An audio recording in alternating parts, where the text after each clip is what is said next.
Important topics of board examination आज हम अपनी वीडियो में डिस्कस करेंगे कि सीबीएसई साइंस पेपर के लिए हमारे सबसे ज्यादा इंपॉर्टेंट टॉपिक्स कौन से हैं और उसका ब्रीफ इंट्रोडक्शन मैं इस वीडियो में दूंगा। तो स्टूडेंट्स याद रखना, सीबीएसई में कुछ टॉपिक्स ऐसे हैं, मैंने पेपर्स को एनालाइज किया है पुराने, और एनालाइज करके आज आपके सामने ये वीडियो लाया हूं जिसमें कुछ फ्रीक्वेंट आस्किंग टॉपिक्स हैं, कुछ टॉपिक्स बहुत ज्यादा रिपीट हुए हैं, कुछ टॉपिक्स बहुत कम रिपीट हुए हैं, और मैं उनको भी बताऊंगा जो टॉपिक्स बहुत लीस्ट टाइम रिपीट हुए हैं। तो स्टूडेंट्स इस वीडियो को बहुत गौर से देखिएगा क्योंकि मैं उसके इंपॉर्टेंस के हिसाब से ये टॉपिक्स बताते जाऊंगा।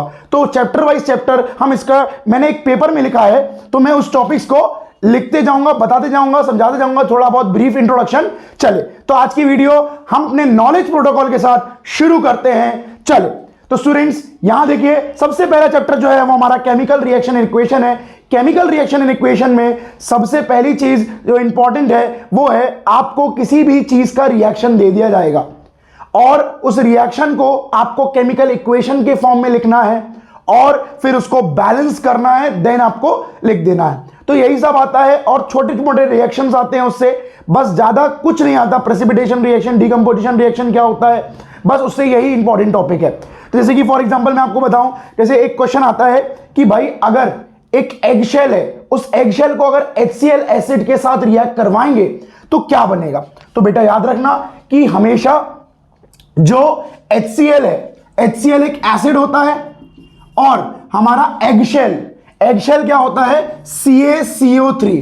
चाहे आपको मार्बल बोला जाए, चाहे आपको एगशेल बोला जाए, चाहे आपको लाइमस्टोन बोला जाए, ये CaCO3 ही होता है। और HCl क्या होता है, एक एसिड होता है। तो हमने पढ़ा है जब भी एक मेटल कार्बोनेट एसिड के साथ रिएक्ट करता है तब क्या बनता है, मेटल सॉल्ट, कार्बन डाइऑक्साइड और वाटर बनता है। तो बेटा याद रखना H और CO2 को निकाल देना, इससे क्या बन जाएगा, हमारा CO2 बन जाएगा और H2O बन जाएगा। अब सॉल्ट कैसे बनेगा, ये Ca और ये Cl, तो CaCl2 बन जाएगा हमारा सॉल्ट। तो ये हमारा सॉल्ट बन गया, यही इसका इंपॉर्टेंट टॉपिक है। इस चैप्टर से उतना कुछ इंपॉर्टेंट नहीं है। चले इसके बाद आता है हमारा अगला chapter, acid basis and salt.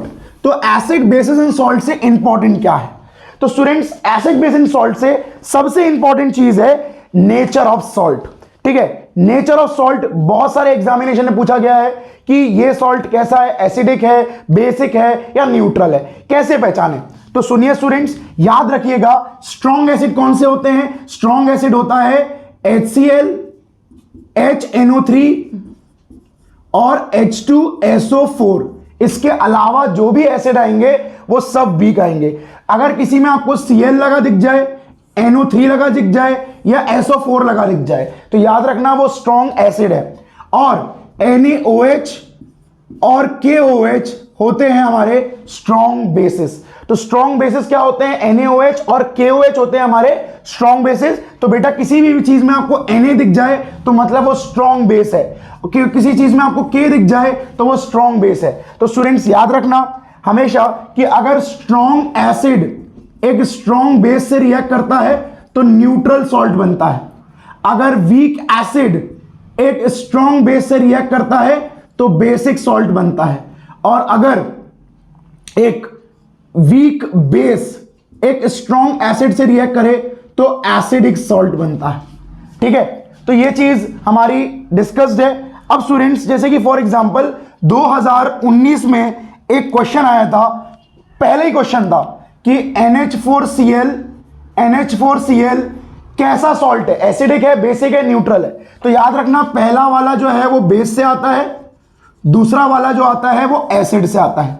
तो स्टूडेंट्स याद रखना यहां पर एसिड में Cl है, तो Cl कैसा होता है, स्ट्रॉन्ग एसिड का पार्ट होता है, यानी ये स्ट्रॉन्ग एसिड है। और बेस में क्या NH4 पढ़ाया है, नहीं पढ़ाया, मतलब वो वीक बेस होगा। तो वीक बेस होगा, तो वीक बेस जब स्ट्रॉन्ग एसिड से रिएक्ट करता है, वीक बेस जब स्ट्रॉन्ग एसिड से रिएक्ट करता है तो एसिडिक सॉल्ट बनता है। तो NH4Cl एक एसिडिक सॉल्ट होगा। चले स्टूडेंट्स ये मेरा नेचर ऑफ सॉल्ट हो गया। जैसे कि फॉर एग्जांपल अगर मेरे पास Na2SO4 है तो Na2SO4 में Na क्या है, Na एक स्ट्रॉन्ग बेस का पार्ट है, SO4 क्या है? SO4 एक स्ट्रॉन्ग एसिड का पार्ट है। तो स्ट्रॉन्ग बेस स्ट्रॉन्ग एसिड से कैसा बनता है? ये सॉरी न्यूट्रल सॉल्ट बनता है। तो ये न्यूट्रल सॉल्ट है, ना ये एसिडिक होगा ना बेसिक होगा। इसकी pH वैल्यू 7 होगी। चले तो सुनिए स्टूडेंट्स, चले इसके आगे बढ़ते हैं। इसके आगे क्लोरो एल्कली प्रोसेस है। क्लोरो एल्कली प्रोसेस में आपको नहीं समझाऊंगा क्योंकि मैंने अपनी video metals and non metals में इसको बहुत अच्छे समझाया है, तो आप वहां पर जाके देखिएगा। मैं इसके डिस्क्रिप्शन में सारी लिंक्स डाल दूंगा कि सारे केमिस्ट्री के चैप्टर्स की लिंक डाल दूंगा। मेरे चैनल पे पूरे केमिस्ट्री के चैप्टर्स की लिंक है, तो आप उसमें जाके विजिट कर सकते हैं। चले इसके बाद आता है हमारा preparation of washing soda. Preparation of washing soda में स्टूडेंट्स क्वेश्चन ऐसे नहीं आते। क्वेश्चन कैसे आते हैं? जैसे कि फॉर एग्जांपल आपने अगर प्रिपरेशन ऑफ वॉशिंग सोडा पढ़ा है तो उसका सेकंड स्टेप कौन सा होता है? उसका सेकंड स्टेप होता है जिसमें हम शुरुआत में पहले स्टेप में क्या होता है? NaHCO3, मतलब हमारा ये बेकिंग सोडा जो है वो तैयार हो जाता है पहले स्टेप में। ठीक है, अगर आपने ये प्रोसेस पढ़ना है तो मेरा वीडियो डाला है डिस्क्रिप्शन में, उसको देखिएगा। ठीक है, तो बेटा याद रखना NaHCO3 जो है वो हमारे पहले स्टेप में बन जाता है। दूसरे स्टेप में हम क्या करते हैं? इस NaHCO3 की क्या करते हैं? हीटिंग करते हैं। जैसे हीटिंग करते हैं तो यहां पर क्या निकलता है? यहां पर निकलता है Na2CO3 plus H2O plus CO2। तो बेटा एक क्वेश्चन आया था CBSE में कि यहां पर NaHCO3 मतलब हमारा बेकिंग सोडा को अगर हीट करते हैं तो कौन सी गैस लिबरेट होती है? तो आप बोलेंगे कार्बन डाइऑक्साइड लिबरेट होती है। ऐसे नहीं बोला था, ऐसे ही बोला था कि a compound which is used for making crispy pakoras is heated and which gas is liberated, या गैस Y is liberated। तो आइडेंटिफाई द गैस Y, तो आप बोल देंगे ये कार्बन डाइऑक्साइड होगी। चल इसके बाद ये हो गया हमारा वॉशिंग सोडा का प्रिपरेशन का इंपॉर्टेंट टॉपिक। चले इसके बाद क्या आते हैं? इसके बाद आती है हमारी मेनली हमारी मेटल्स एंड नॉन मेटल्स। तो मेटल्स एंड नॉन मेटल्स में इंपॉर्टेंट क्या है स्टूडेंट्स? मेटल्स और नॉन मेटल्स में इंपॉर्टेंट यही है कि सबसे पहली चीज तो मेटलर्जी पूरी इंपॉर्टेंट है, उसमें से कोई भी प्रोसेस आपको आ सकता है। ठीक है, ओर्स के नाम इंपॉर्टेंट है। ओर्स के नाम पिछली बार 1 मार्क में आए थे। ठीक है, 2023 का पेपर था और उसमें 1 मार्क में क्वेश्चन आए थे कि मरकरी का ओर कौन सा होता है? तो मरकरी का ओर सिनेबार होता है। ठीक है, वैसे ही एल्यूमिनियम का ओर बॉक्साइड होता है। तो ये आपको पता होने चाहिए, और नहीं पता तो मैंने डिस्क्रिप्शन में वीडियो डाल के ही रखा है। चले तो स्टूडेंट्स अगली चीज है मेटलर्जी के बाद हमारी इलेक्ट्रॉन डॉट स्ट्रक्चर। तो इलेक्ट्रॉन डॉट स्ट्रक्चर ये बेहद इंपॉर्टेंट है। इलेक्ट्रॉन डॉट स्ट्रक्चर मैंने बनवाए हैं अपने वीडियो में, बिल्कुल उसको बनवा के दिखाया है मैंने इलेक्ट्रॉन डॉट स्ट्रक्चर को। इसके बाद होता है हमारा आइसोमर्स। आइसोमर्स क्या होता है स्टूडेंट्स? एक बार मैं ब्रीफ इंट्रोडक्शन दे देता हूं, वैसे मैंने इसको वीडियो में समझाया अपनी। आइसोमर्स क्या होते हैं? तो आइसोमर्स आप लोग स्टूडेंट नोट करते चलिएगा ये टॉपिक्स, क्योंकि ये टॉपिक्स आपको हो सकता है आपने पढ़े हो सकता है आपने ना पढ़े हो, तो इनको अच्छे से पढ़ लीजिएगा क्योंकि ये टॉपिक बार बार रिपीट होते हैं। मैं आपको ऐसे सर्टेन टॉपिक बताऊंगा जो तो पक्का ही आने वाले हैं। चल तो आइसोमर्स क्या होते हैं? तो आइसोमर्स वो होते हैं जिनका मॉलिक्यूलर फॉर्मूला क्या होता है? सेम होता है, बट स्ट्रक्चरल फॉर्मूला क्या होता है? डिफरेंट होता है। उसको हम क्या बोलते हैं? उसको हम लोग बोलते हैं आइसोमर्स। आइसोमर्स क्या होते हैं? Same molecular formula but different structural formula को हम क्या बोलते हैं? आइसोमर्स। क्वेश्चन आएगा कि भाई ब्यूटेन के आइसोमर स्टेट करो। ठीक है, चले इसके बाद आता है हमारा नेक्स्ट टॉपिक है हमारा इलेक्ट्रॉन डॉट स्ट्रक्चर के बाद हम आते हैं जो हमारा कन्वर्जन्स है। कन्वर्जन्स बहुत ज्यादा आते हैं, जैसे कि फॉर एग्जांपल आपको आएगा कि convert the ethanol into ethene. ये पिछले साल आ चुका है। तो बेटा हमने सिखाया था आपको कि भाई अगर इथेनॉल है, इथेनॉल क्या होता है? इथेनॉल होता है C2H5OH, या इसको मैं स्ट्रक्चरल फॉर्मूला में देखता हूं CHHCOHHH।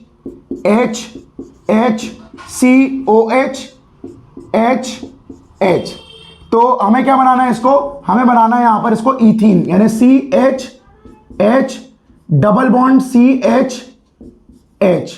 तो हमें ये बनाना है। तो आप देखिए स्टूडेंट्स, इसमें क्या चीज नहीं है जो इसमें है? तो यहां पर एक OH नहीं है, यहां एक H नहीं है। तो स्टूडेंट H और OH को मिला के क्या बनता है? H और OH को मिला के वाटर बनता है, मतलब यहां पर हमें वाटर अलग करना पड़ेगा इससे। तो स्टूडेंट हमने आपको बताया था अपने वीडियो में कि जब भी वाटर को आपको अलग करना है तो एक ही जन को फोन करना पड़ता है, जो कि होता है हॉट कंसंट्रेटेड H2SO4। तो स्टूडेंट्स याद रखना कि आपका जो कंसंट्रेटेड H2SO4 है ये क्या होता है, एक डिहाइड्रेटिंग एजेंट होता है, और यहां पर थोड़ी सी हीट कर देते हैं, इसलिए कई बार हॉट कंसंट्रेटेड H2SO4 लिखते हैं। और भी बहुत सारे कन्वर्जन आते हैं, जैसे कि फॉर एग्जांपल इथेनॉल से इथेनोइक एसिड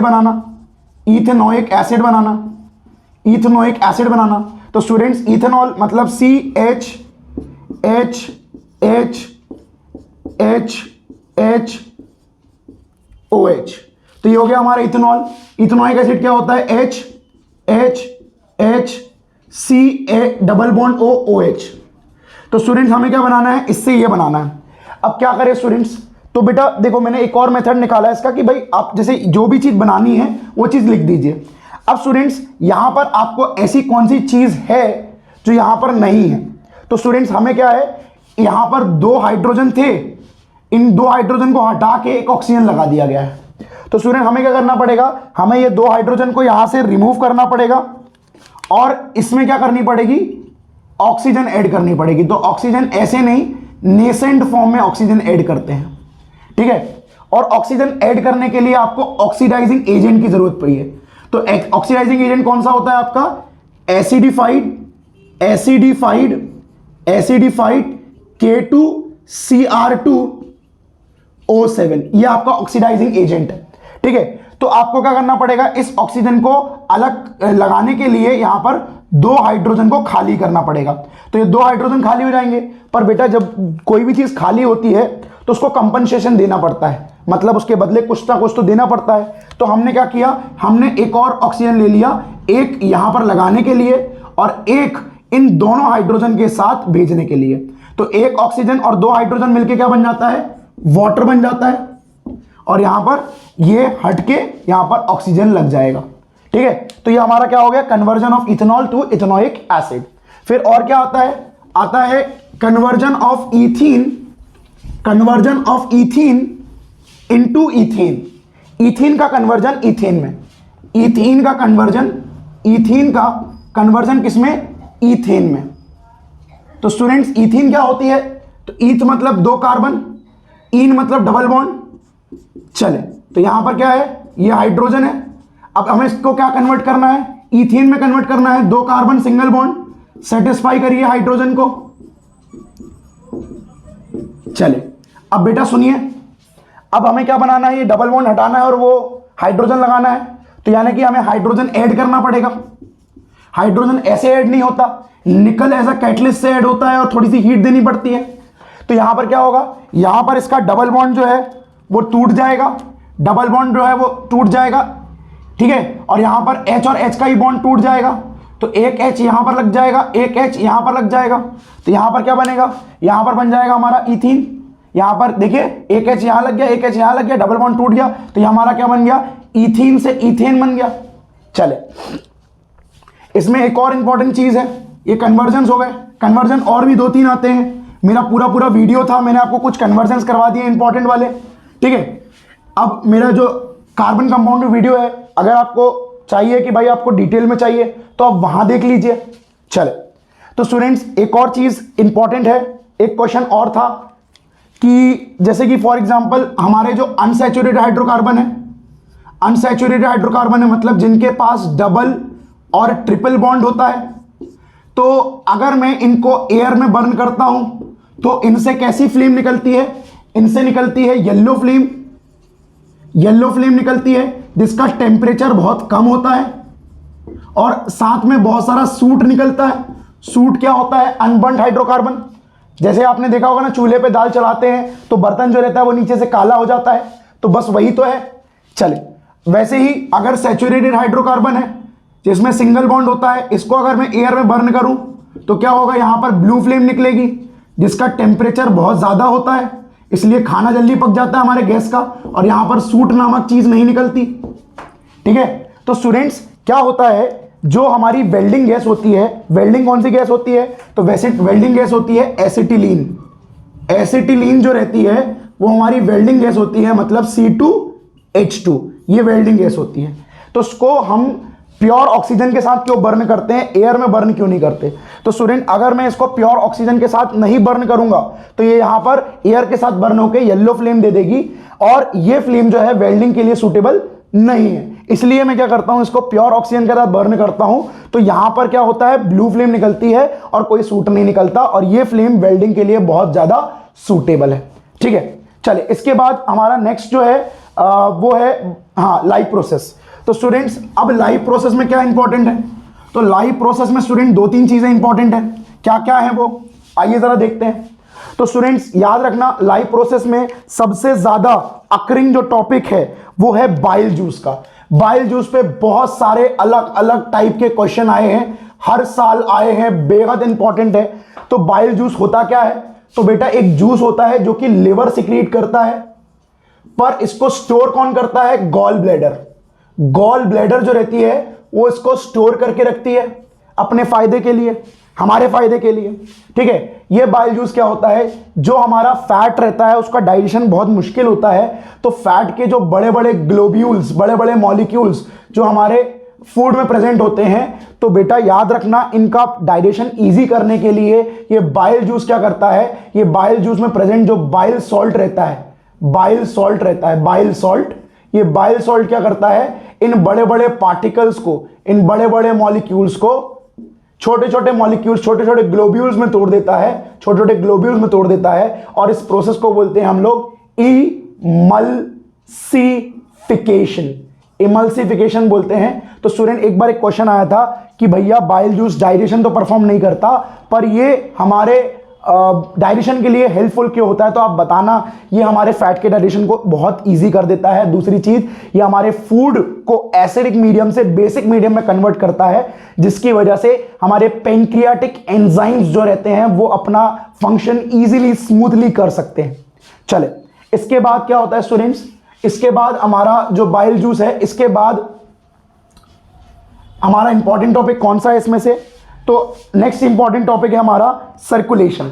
तो स्टूडेंट्स याद रखना, सर्कुलेशन से बेहद सारे क्वेश्चन बनते हैं, बहुत सारे, जिसमें से सबसे इंपॉर्टेंट है डबल सर्कुलेशन। डबल सर्कुलेशन बहुत बार आया है, बहुत ज्यादा बार आया है, तो डबल सर्कुलेशन आपको इंपॉर्टेंट है। ठीक है, इसके बाद और क्या है, और आपको हार्ट से रिलेटेड है कि भाई जैसे फॉर एग्जांपल आपका सबसे थिकेस्ट चेंबर कौन सा होता है, तो आप बताएंगे हमारा लेफ्ट वेंट्रिकल सबसे थिकेस्ट चेंबर होता है। ठीक है, मछलियों में कितने चेंबर्स ऑफ हार्ट होते हैं, तो आप बताएंगे 2 चेंबर ऑफ हार्ट होते हैं। ठीक है, मछलियां किससे ब्रीथ करती हैं, तो आप बताएंगे गिल से ब्रीथ करती हैं।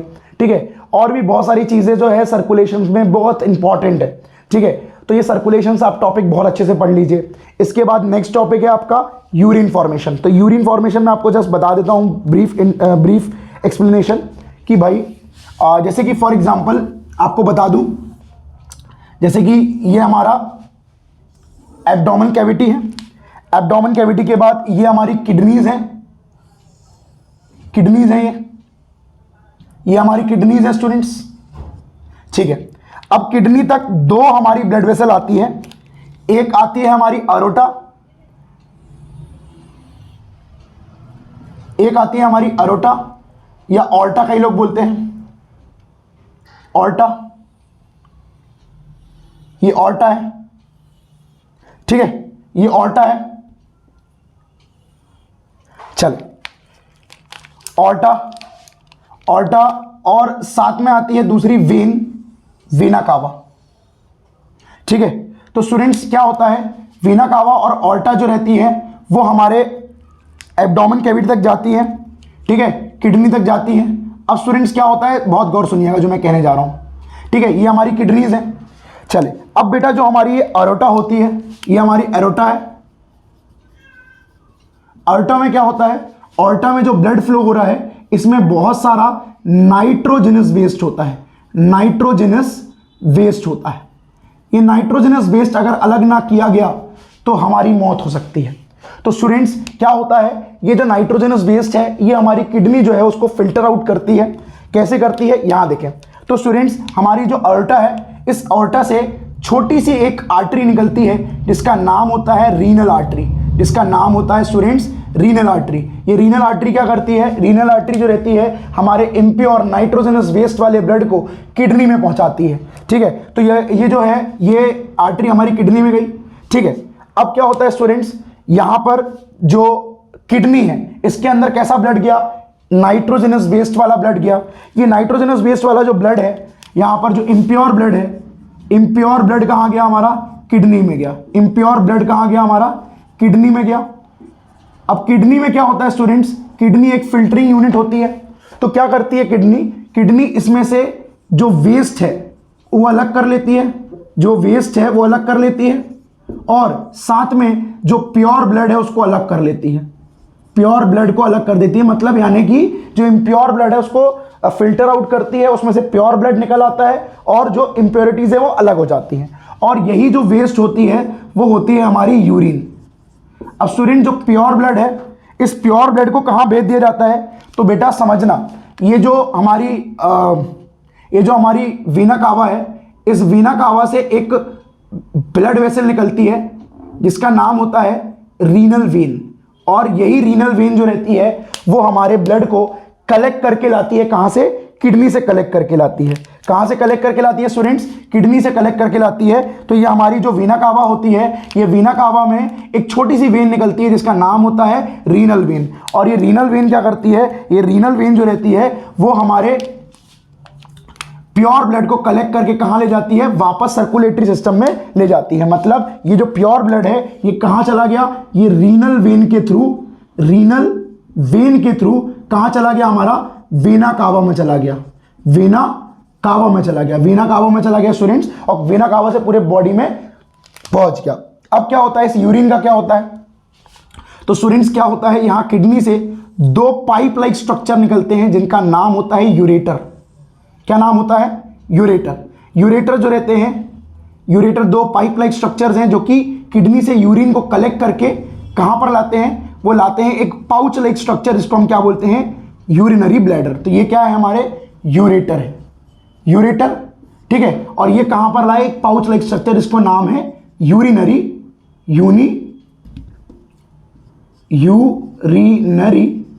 ब्लैडर।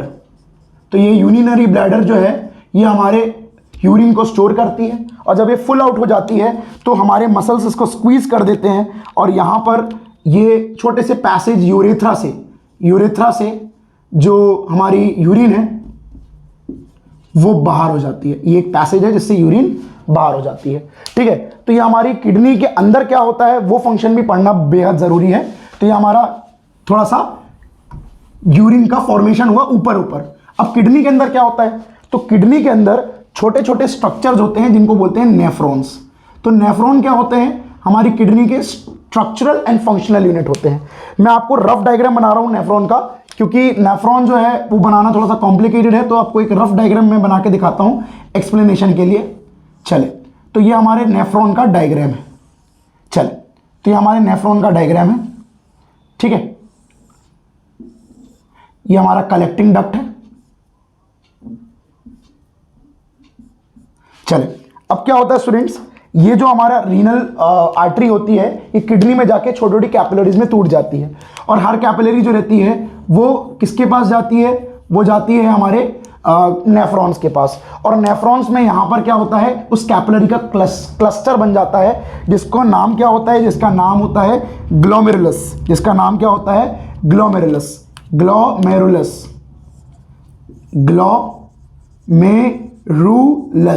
तो ग्लोमेरुलस क्या होता है, ग्लोमेरुलस एक स्ट्रक्चर होता है जो कि क्लस्टर होता है कैपिलरी का, ठीक है। अब क्या होता है सुनिएगा, बहुत गौर सुनिएगा, ये ग्लोमेरुलस के नीचे जो यू शेप्ड स्ट्रक्चर दिख रहा है इसका नाम क्या है, बोमेन्स कैप्सूल। तो ये बोमेन्स कैप्सूल जो है वो यू शेप्ड स्ट्रक्चर है। इसके नीचे जो है इसको बोलते हैं हम लोग टिब्यूल, और इसको बोलते हैं हम लोग लूप ऑफ हेनले। और ये हमारा कलेक्टिंग डक्ट, ठीक है। अब क्या होता है स्टूडेंट्स, ये ग्लोमेरुलस में क्या होता है, जब पार्टिकल्स आते हैं तो जो भी फाइन पार्टिकल्स होते हैं ये सब फाइन पार्टिकल्स ग्लोमेरुलस से निकल के बोमेन्स कैप्सूल में आ जाते हैं। इस प्रोसेस को हम लोग बोलते हैं अल्ट्रा फिल्ट्रेशन। तो ये अल्ट्रा फिल्ट्रेशन में सारे पार्टिकल्स आ गए, पर ऐसे पार्टिकल्स अगर आ जाएंगे तो हो सकता है उसमें से ग्लूकोज निकल जाए, अमीनो एसिड्स निकल जाए, ये हमारे लिए बेहद इंपॉर्टेंट है।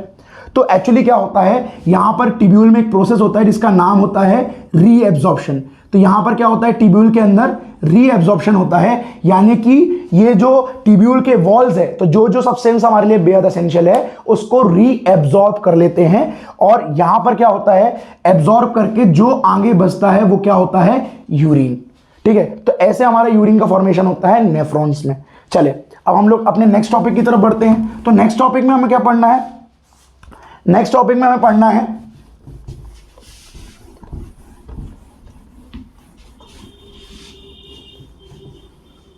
चल नेक्स्ट टॉपिक में क्या पढ़ना है, नेक्स्ट टॉपिक में हमें पढ़ना है कंट्रोल कोऑर्डिनेशन। तो कंट्रोल कोऑर्डिनेशन में सबसे ज्यादा इंपॉर्टेंट टॉपिक है, आपको बता रहा हूं ये 100% इंपॉर्टेंट है, ग्लैंड्स। ग्लैंड्स का नाम हर बार पूछा जाता है, हर जगह पूछा जाता है। तो ग्लैंड्स चाहे एमपी बोर्ड हो चाहे सीबीएसई बोर्ड हो, बहुत ज्यादा इंपॉर्टेंट होता है। तो जैसे कि फॉर एग्जांपल मैं आपको कुछ कुछ ग्लैंड्स का बता दे रहा हूं, जैसे पिट्यूटरी ग्लैंड है।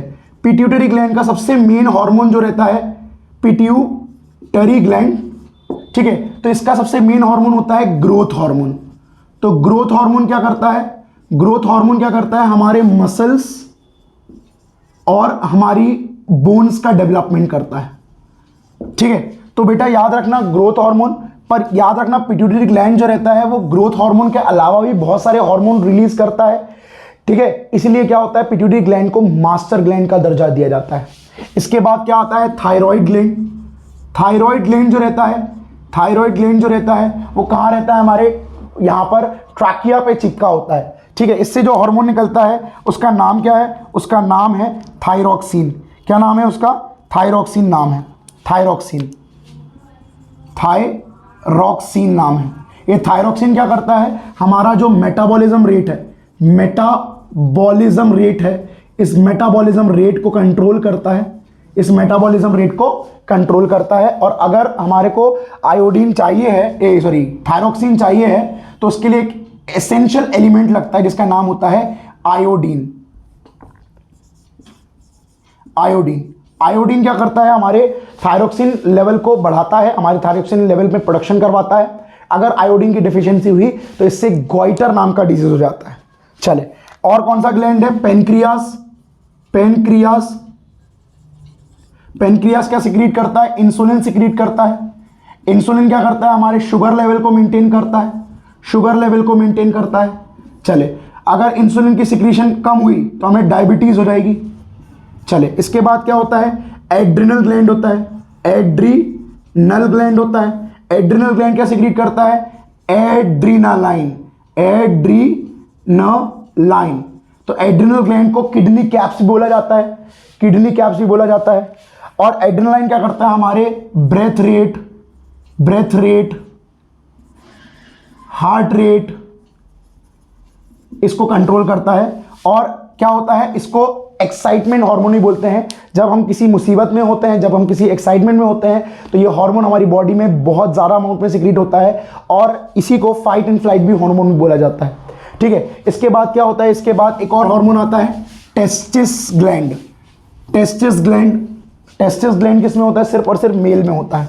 और टेस्टिस जो रहता है वो कौन सा हार्मोन सिक्रीट करता है, टेस्टोस्टेरोन। ठीक है, टेस्टोस्टेरोन हार्मोन सिक्रीट करता है। ये टेस्टोस्टेरोन हार्मोन जो रहता है वो मेल में सेकेंडरी सेक्सुअल कैरेक्टर डेवलप करता है, यानी कि हमारी मुस्टैच, हमारी बियर्ड, ठीक है, हमारे मसल्स, ये। ठीक है, फिर आता है हमारी ओवरी। ओवरी किस में होती है, सिर्फ फीमेल्स में होती है, और ये एस्ट्रोजन, एस्ट्रोजन और प्रोजेस्टेरॉन हार्मोन सिक्रीट करती है, प्रोजेस्टेरॉन हार्मोन सिक्रीट करती है। एस्ट्रोजन क्या करती है, फीमेल में सेकेंडरी सेक्सुअल कैरेक्टर डेवलप करती है, सेकेंडरी सेक्सुअल कैरेक्टर डेवलप करती है, जैसे कि फॉर एग्जांपल बॉडी को कर्वी बनाती है, हेयर का ग्रोथ ज़्यादा करती है, ठीक है, ब्रेस्ट का डेवलपमेंट करती है, ठीक है, वूम का डेवलपमेंट करती है। ठीक है, अच्छा, और प्रोजेस्टेरॉन क्या करता है, सिर्फ हमारी यूट्रस में जो चेंजेस होते हैं, जैसे मेंस्ट्रुअल साइकिल हो गई, ये उसको कंट्रोल करता है। ठीक है, ये ग्लैंड्स आपको बेहद इंपॉर्टेंट है, 100% है, कोई ना कोई एक आएगा ही आएगा, 100% है ये। चले, इसके बाद आते हैं नेक्स्ट टॉपिक पे। तो नेक्स्ट टॉपिक कौन सा है, तो नेक्स्ट टॉपिक है हमारा हाँ, ट्रॉपिक मूवमेंट्स। ट्रॉपिक मूवमेंट्स क्या होते हैं स्टूडेंट्स, तो ट्रॉपिक मूवमेंट्स याद रखना, ऐसे मूवमेंट्स जो किसी स्टिमुलस, स्टिमुलस क्या होता है, सनलाइट, ग्रेविटी, वाटर, ठीक है। तो ट्रॉपिक मूवमेंट में क्या होता है, ट्रॉपिक मूवमेंट ऐसी मूवमेंट होती है जिसमें प्लांट का पार्ट किसी स्टिमुलस की तरफ या स्टिमुलस से अवे ग्रो होता है, मतलब डायरेक्शनल मूवमेंट होता है ट्रॉपिक मूवमेंट, ठीक है। जैसे कि फॉर एग्जांपल आपने देखा होगा जो प्लांट की स्टेम होती है वो सन की तरफ ग्रो होती है, ठीक है। तो ये क्यों होता है, ये ड्यू टू ट्रॉपिक मूवमेंट होता है। ट्रॉपिक मूवमेंट जो रहती हैं उसमें क्या होता है, सन एक स्टिमुलस है, लाइट एक स्टिमुलस है और लाइट की तरफ स्टेम ग्रो हो रही है, तो ये क्या शो करती है, पॉजिटिव फोटोट्रॉपिज्म, ठीक है। ट्रॉपिक मूवमेंट आपको 5 तरीके की पढ़नी है। पहली होती है फोटोट्रॉपिज्म। फोटोट्रॉपिज्म क्या होता है, फोटोट्रॉपिज्म मतलब ऐसी ट्रॉपिक मूवमेंट जो लाइट के स्टिमुलस के फॉर्म में होती है। अगर कोई चीज लाइट की तरफ ग्रो हो रही है तो पॉजिटिव फोटोट्रॉपिज्म, लाइट से अवे ग्रो हो रही है तो नेगेटिव फोटोट्रॉपिज्म। दूसरा होता है जियोट्रॉपिज्म, यानी कि ग्रेविटी की वजह से, ठीक है, तरफ ग्रो हो रही है तो पॉजिटिव जियोट्रॉपिज्म, अवे ग्रो हो रही है तो नेगेटिव जियोट्रॉपिज्म। चले, इसके बाद क्या होता है, इसके बाद आता है अपना हाइड्रोट्रॉपिज्म। तो हाइड्रोट्रॉपिज्म में क्या होता है, हाइड्रोट्रॉपिज्म में पानी होता है स्टिमुलस हमारा, ठीक है। इसके बाद क्या आता है, इसके बाद आता है हमारा कीमोट्रॉपिज्म। कीमोट्रॉपिज्म में केमिकल होते हैं हमारे स्टिमुलस। और थिग्मोट्रॉपिज्म, थिग्मोट्रॉपिज्म में स्टूडेंट्स बहुत सारे लोग मेमोसा पेडिका को एज अ ट्रॉपिक मूवमेंट लिखते हैं, बट वो ट्रॉपिक नहीं है, वो नेस्टिक मूवमेंट है, ठीक है। ट्रॉपिक मूवमेंट किसकी होती है, टेंड्रिल की होती है, टेंड्रिल की होती है। चले, इसके बाद क्या आता है, इसके बाद आते हैं हमारी ट्रॉपिक मूवमेंट के बाद, हाँ, रिप्रोडक्शन। रिप्रोडक्शन में आपको वन ऑफ द सबसे इंपॉर्टेंट टॉपिक है कॉन्ट्रासेप्शन मेथड।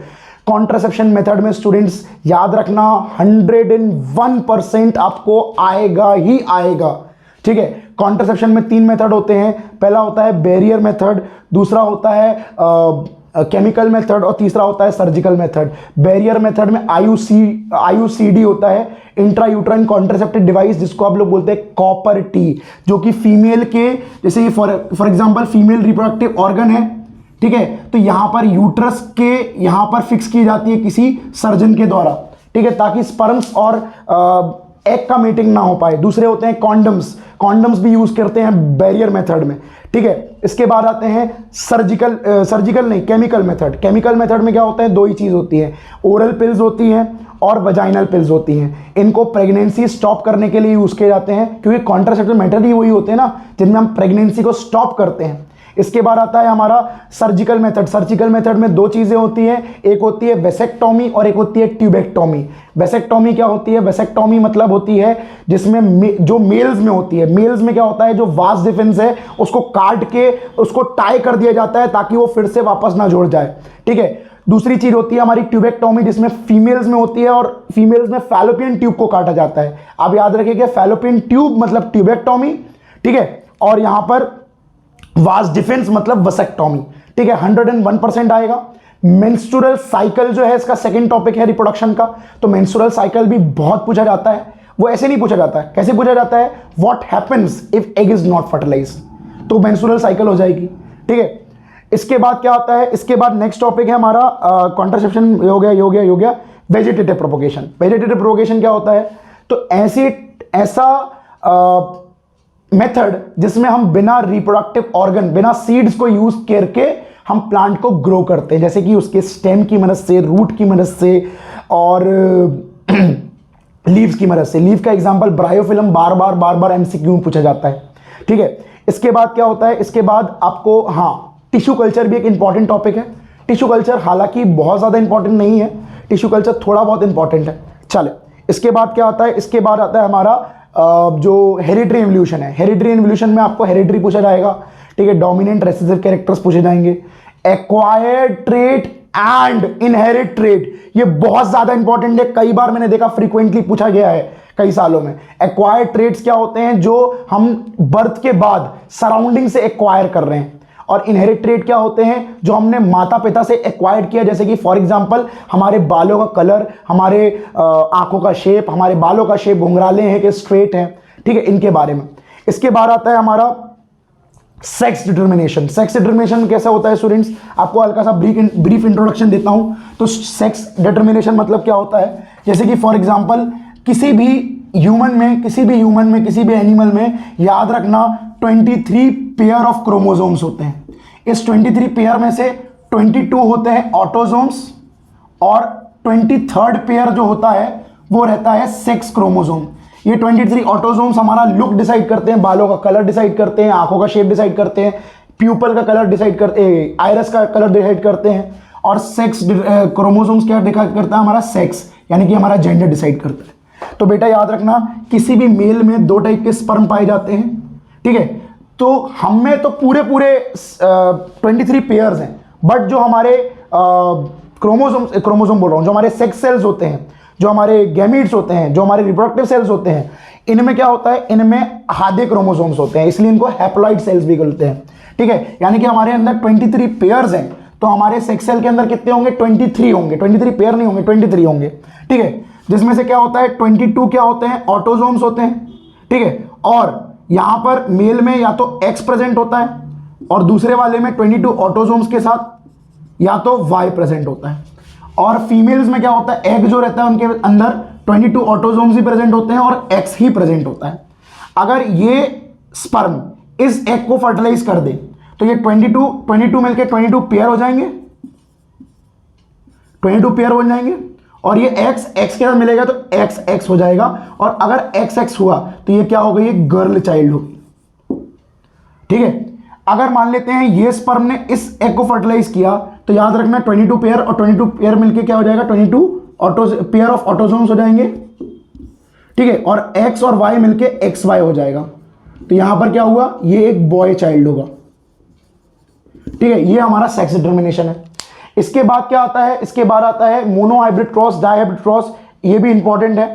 इसके बाद आते हैं हम लोग इलेक्ट्रिसिटी पे। इलेक्ट्रिसिटी में क्या इंपॉर्टेंट है? तो इलेक्ट्रिसिटी में स्टूडेंट्स याद रखना, इलेक्ट्रिसिटी में ज्यादा रीजनिंग टॉपिक आते हैं। ओम्स लॉ बहुत इंपॉर्टेंट है इलेक्ट्रिसिटी में, आप याद रखना 90% केसेस में ओम्स लॉ पूछा गया है। ओम्स लॉ क्या होता है?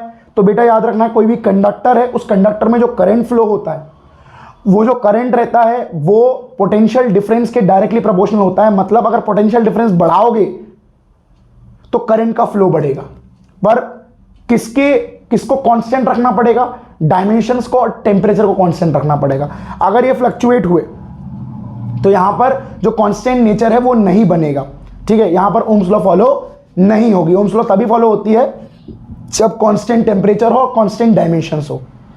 चले, और रीजनिंग क्या आती है? जैसे कि फॉर एग्जांपल एक रीजनिंग थी कि जो हमारी हीटर की कॉर्ड होती है, कॉर्ड मतलब वायर होती है, वो गर्म क्यों नहीं होती है, पर हीटर की जो कॉइल होती है वो गर्म हो जाती है। तो आप बताना कि जो हीटर की कॉइल है वो एक हाई रेजिस्टेंस वाले मटेरियल से बनी होती है और जो हीटर की कॉर्ड यानी वायर होती है वो एक लो रेजिस्टेंस वाले मेटल से बनी होती है, और जितना रेजिस्टेंस हाई होगा उतना ज़्यादा हीट जनरेट होगा। एक और चीज़ है कि हीटिंग एलिमेंट जो रहता है उसको बनाने के लिए अलॉय का यूज़ क्यों करते हैं? तो आप बताइएगा, अलॉय का रेजिस्टेंस ज़्यादा होता है। और दूसरी चीज़, अलॉय जो रहते हैं, जैसे कि फॉर एग्जांपल मान लो मेटल को गर्म कर रहा हूं, तो मेटल को गर्म करने पे वो रिएक्टिव हो जाता है और आसपास की ऑक्सीजन से रिएक्ट करने लगता है। पर अलॉय के साथ ऐसा नहीं है। अलॉय क्या होता है? हीटिंग पे ऑक्सीडाइज नहीं होता है। तो ये बेनिफिट है, इसलिए हम अलॉय का यूज़ करते हैं, ठीक है। और न्यूमेरिकल्स हैं। न्यूमेरिकल्स आपको याद रखना, आपने अगर पहले से प्रैक्टिस नहीं किए हैं स्टूडेंट्स तो आप अभी मत करिएगा, अभी अपने बायो केमिस्ट्री इन सब पे फोकस करिएगा, क्योंकि अभी न्यूमेरिकल करने का टाइम नहीं है। आप एक दिन में कोई न्यूमेरिकल नहीं सीख सकते हैं। अगर आप करेंगे तो हो सकता है कि आपको एक डिफरेंट ही क्वेश्चन आ जाए एग्जाम में और आपको ना बने। तो इससे अच्छा है हम जो नोन टॉपिक्स हैं उनको पढ़ के जाएं, जिससे हमारे मार्क्स जल्दी आए। आपको बहुत सारे ऐसे यूट्यूब चैनल मिलेंगे जो आपको बहुत फर्जी चीज़ें बताएंगे कि आप एक दिन में बिल्कुल सुपर हीरो बन जाएंगे, ये बन जाएंगे, वो जाएंगे। मैं ऐसा झूठा वादा नहीं करता। पहली बात, आपको बोर्ड में कोई ऐसा देख के नहीं आया कि कितना क्या क्या आना है। हाँ, मैं जो टॉपिक बोल रहा हूं वो टॉपिक तो जरूर आते हैं, कुछ जो जिन पे मैं दावा कर रहा हूं उन पे आते हैं। ऐसा बोलते हैं कि ये 100 क्वेश्चन चले जाओ आप आराम से पास हो जाओगे, नहीं। आपको पास होने के लिए साल भर पढ़ना होता है, और अगर आपको पास होना है अब तो आपको पढ़ाई करना पड़ेगा। सिर्फ वही टॉपिक्स जो मैं बता रहा हूं और उनसे रिलेटेड टॉपिक्स, ठीक है। मैं आपको कई टॉपिक्स बताए, मैंने ऐसा तो नहीं है कि 4 टॉपिक बता दिया और बोला कि पास हो जाओगे इसमें, नहीं होता, ऐसा कभी नहीं होता। और YouTube चैनल जो वादा करते हैं वो नहीं होता है, कई YouTube चैनल, ठीक है। चले, मैं भी 8 साल से पढ़ा रहा हूं तो मेरे को एक्सपीरियंस है, तो मैं जानता हूं कि किसमें क्या, कौन बच्चा पास हो सकता है, कौन नहीं हो सकता। आपको साल भर से मेहनत करनी थी। चले, अब जो है कि ये टॉपिक्स जो मैं बता रहा हूँ इसको पढ़िएगा और पढ़ के आप पास हो जाएंगे। जो मैं टॉपिक्स बता रहा हूँ, मैंने कुछ क्वेश्चंस नहीं बताए, मैंने टॉपिक्स बताए।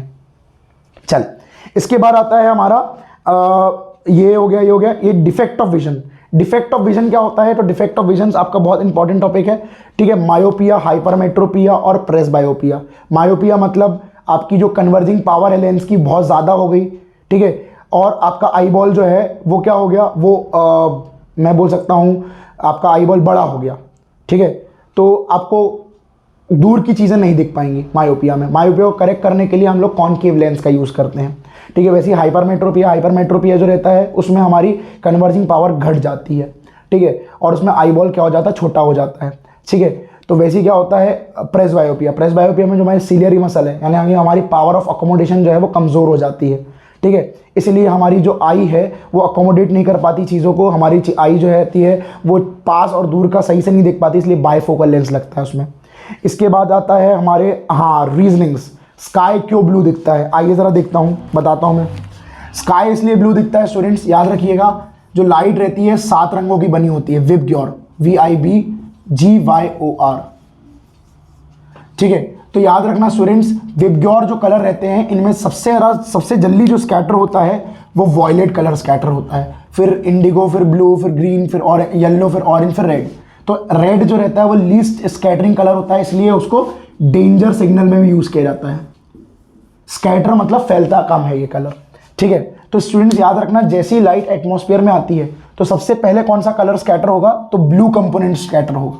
इसलिए क्या होता है, जो लाइट रहती है वो हमको जो स्काई होता है वो हमको ब्लू दिखता है, ठीक है। जो हमारा जो स्काई है वो ब्लू दिखता है, क्यों दिखता है, क्योंकि इनमें जो कलर है, ब्लू कंपोनेंट है, वो एटमॉस्फेयर में आने के साथ ही सबसे पहले स्कैटर होता है, इसलिए हमें स्काई ब्लू दिखता है। इसके बाद क्या होता है, इसके बाद एक और क्वेश्चन आता है कि हाँ, जो एस्ट्रोनॉट्स हैं उनको स्काई ब्लैक क्यों दिखाई देता है। तो आप बताइएगा कि एस्ट्रोनॉट हमारे एटमॉस्फेयर के बाहर रहते हैं, वहाँ कोई स्कैटरिंग पार्टिकल है ही नहीं, तो लाइट स्कैटर हो ही नहीं पाती है, इसलिए हमें स्काई जो है वो ब्लैक दिखाई देता है, ठीक है। तो ये रीजनिंग्स आपको बहुत इंपॉर्टेंट है। स्टार ट्विंकल क्यों करते हैं, प्लैनेट क्यों नहीं करते, क्योंकि प्लैनेट के मुकाबले स्टार्स हमसे बहुत दूर है, इसलिए प्लैनेट बड़े दिखते हैं और स्टार जो रहते हैं पॉइंट साइज के दिखते हैं। तो अगर कोई पॉइंट सोर्स से लाइट आ रही है तो उसको डिविएट करना बहुत ईजी होता है, और अगर एक बहुत मोटे सोर्स से लाइट आ रही है तो उसको डिविएट करना ईजी नहीं होता, इसलिए प्लैनेट ट्विंकल नहीं करते, स्टार ट्विंकल करते हैं, ठीक है। और भी ऐसे बहुत सारे एग्जाम्पल्स हैं, आप लोग थोड़ा सा देखिएगा, तो ऐसे रीजनिंग्स पढ़ के जाइएगा, बहुत इंपॉर्टेंट है। इसके बाद क्या आता है, इसके बाद रीजनिंग्स हो गए, ओम्स लॉ हो गई, ये हो गया। इलेक्ट्रोमैग्नेट। इलेक्ट्रोमैग्नेट क्या होता है स्टूडेंट्स, तो इलेक्ट्रोमैग्नेट एक ऐसा मैग्नेट होता है जिसमें इलेक्ट्रिसिटी फ्लो की जाए तो वो मैग्नेटिक नेचर दिखाने लगता है। यानी कि एक कॉइल होती है सोलेनॉइड की, एक सोलेनॉइड की कॉइल होती है, और उस कॉइल में आपको एक कोर डाला जाता है जो कि सॉफ्ट आयरन का होता है। सॉफ्ट आयरन क्यों डाला जाता है, क्योंकि जल्दी से मैग्नेटाइज और जल्दी से डीमैग्नेटाइज हो जाता है वो, इसलिए क्या होता है वहाँ पर सॉफ्ट आयरन कोर को यूज़ किया जाता है। आपकी मेरी इसकी वीडियो है, मैं आपकी इसको लिंक डाल दूंगा, ठीक है। चले, इसके बाद आता है हमारा फ्लेमिंग्स लेफ्ट हैंड रूल पे क्वेश्चंस, ठीक है, वो भी इंपॉर्टेंट है। सोलनॉइड बेहद इंपॉर्टेंट है, ठीक है। इसके बाद आता है स्टूडेंट्स हमारा आर एनवायरनमेंट सबसे इंपॉर्टेंट होता है बायोलॉजिकल मैग्निफिकेशन। बायोलॉजिकल मैग्निफिकेशन क्या होता है स्टूडेंट्स, तो एक्चुअली क्या होता है, देखिए, जैसे कि फॉर एग्जांपल मैं अगर प्लांट की बात करता हूँ, तो प्लांट की बात करूँ, ये प्लांट्स हैं, ठीक है, प्लांट्स हैं, तो हम प्लांट्स में क्या होता है, पेस्टिसाइड को छिड़कते हैं। तो प्लांट में क्या होता है, थोड़ा थोड़ा मात्रा किसका रहता है, टॉक्सिक सब्सटेंस का रहता है। जब इसको कोई एक हर्बीवोर्स खाता है, मतलब एक डियर खाता है, ठीक है, तो ये क्या होता है, प्लांट एक बार खाया तो इसकी बॉडी में जहर आ गया, और खाया तो और जहर आ गया, और खाया तो और बार जहर आ गया। तो एक्चुअली क्या होता है, ऐसे ही प्लांट खा के इसकी बॉडी में जहर एक्यूमुलेट होते जाता है, ठीक है, इसको कहते हैं बायोलॉजिकल एक्यूमुलेशन। पर बायोलॉजिकल मैग्निफिकेशन क्या होता है, तो बेटा देखो, इस ट्रॉपिक लेवल पे जहर का कंसंट्रेशन कम था, पर जैसे ही हम इसकी बाद वाली ट्रॉपिक लेवल पे गए तो कंसंट्रेशन और ज्यादा हो गया। अब क्या होगा, जब डियर को एक टाइगर खाएगा, तो एक डियर को थोड़ी खा रहा है, बहुत सारी डियर को खा रहा है और हर डियर में जो कंसंट्रेशन ऑफ टॉक्सिक सब्सटेंस है वो ज्यादा है। तो ऐसे करके टाइगर में हर बार जितनी डियर खाएगा उतना ज्यादा कंसंट्रेशन बढ़ते जाएगा। तो स्टूडेंट्स यही होता है हमारा बायोलॉजिकल मैग्निफिकेशन कि एक ट्रॉपिक लेवल से दूसरे ट्रॉपिक लेवल पे जब आप जाएंगे तो टॉक्सिसिटी इंक्रीज होती है, ठीक है। और इस प्रोसेस को हम बोलते हैं बायोलॉजिकल मैग्निफिकेशन। इसके बाद इंपॉर्टेंट होती है 10% लॉ। 10% लॉ क्या बोलती है? 10% लॉ जो है वो ये बोलती है कि अगर आप एक ट्रॉपिक लेवल से दूसरे ट्रॉपिक लेवल में जाएंगे, जैसे कि फॉर एग्जांपल आप सबसे पहले प्लांट में थे, प्लांट को ग्रास हॉपर ने खाया, ग्रास हॉपर ने खाया, ग्रास हॉपर ने खाया, ठीक है। ग्रास हॉपर को फ्रॉग ने खाया, फ्रॉग को स्नेक ने खाया। तो स्टूडेंट्स याद रखिएगा, हर बार जो शिफ्टिंग ऑफ एनर्जी होता है वो 10% होता है और 90% एनर्जी जो रहती है वो एनवायरमेंट में लॉस हो जाती है। 90% एनर्जी एनवायरमेंट में लॉस हो जाती है, सिर्फ 10% एक ट्रॉपिक लेवल से दूसरे ट्रॉपिक लेवल में शिफ्ट होती है, ठीक है। पर याद रखना, जब जो प्राइमरी एनर्जी का सोर्स होता है वो हमारा सन होता है, तो सन से जो प्लांट रहते हैं वो 1% एनर्जी सिर्फ एब्जॉर्ब करते हैं। इसके बाद सारी एनर्जी 10% ट्रांसफर होती है। मतलब सूरज से प्लांट सिर्फ 1% लेता है और बाकी प्लांट से जब ग्रास हॉपर से फ्रॉग, फ्रॉग से स्नेक, ये 10% जाती है। मतलब अगर मान लीजिए सन के पास 1 लाख जूल ऑफ एनर्जी है, तो 1 लाख जूल का 1% कितना होगा? तो 1 लाख, ये हो गया 1 लाख। 1% मतलब 1/100, तो 2 0 से 2 0 कट गए, ठीक है। तो यहां पर कितना आया? 1000। मतलब प्लांट कितना रिसीव करेगा? 1000 जूल ऑफ एनर्जी रिसीव करेगा। अब यहां से 10% ग्रास हॉपर के पास जाएगी, तो ग्रास हॉपर में क्या होगा? 1 0 हट जाएगा, मतलब 100 जूल ग्रास हॉपर के पास होगा। फ्रॉग के पास 10 जूल होगा, 1 0 और हट जाएगा, और स्नेक के पास सिर्फ 1 जूल एनर्जी बच पाएगी। इसलिए क्वेश्चन आता है कि जो फूड चेन है वो 4-5 लेवल से ज्यादा की क्यों नहीं होती है? क्योंकि इसके बाद जो एनर्जी है अगर वो ट्रांसफर होगी तो बहुत मिनिमम है और उस ऑर्गेनिज्म की बॉडी को चलाने के लिए वो एनर्जी सफिशिएंट नहीं होगी। इसके बाद ओजोन डिप्लीशन। तो हमारी जो ओजोन लेयर है वो धीरे धीरे डिप्लीट हो रही है, और डिप्लीट करने की वजह से क्या इफेक्ट्स आएंगे? तो हमको यूवी रेज जो है वो अंदर आएंगी और हमको skin cancer, immune system damage कर जाएंगी और हमारे आंखों में कैटरेक्ट कर जाएंगी। तो ये सब उसका साइड इफेक्ट होता है। तो ओजोन लेयर को डिप्लीट कौन कर रहा है? तो हमारे CFC डिप्लीट कर रहे हैं। CFC किससे निकलते हैं? AC और रेफ्रिजरेटर से निकलते हैं। तो स्टूडेंट्स ये हमारी इंपॉर्टेंट टॉपिक्स हैं हमारे साइंस के। होप आपको अच्छा लगा हो तो लाइक और सब्सक्राइब करिएगा, और जो भी इनकम्प्लीट टॉपिक मैंने पढ़ाया है उसको आप मेरी दूसरी वीडियोस में देख सकते हैं, ठीक है। उसमें जाके रिवीजन कर सकते हैं। ये मैंने आपको सिर्फ और सिर्फ इंपॉर्टेंट टॉपिक्स के लिए वीडियो बनाया था, ठीक है। तो तब तक के लिए जय हिंद, जय भारत। मिलते हैं नेक्स्ट वीडियो में।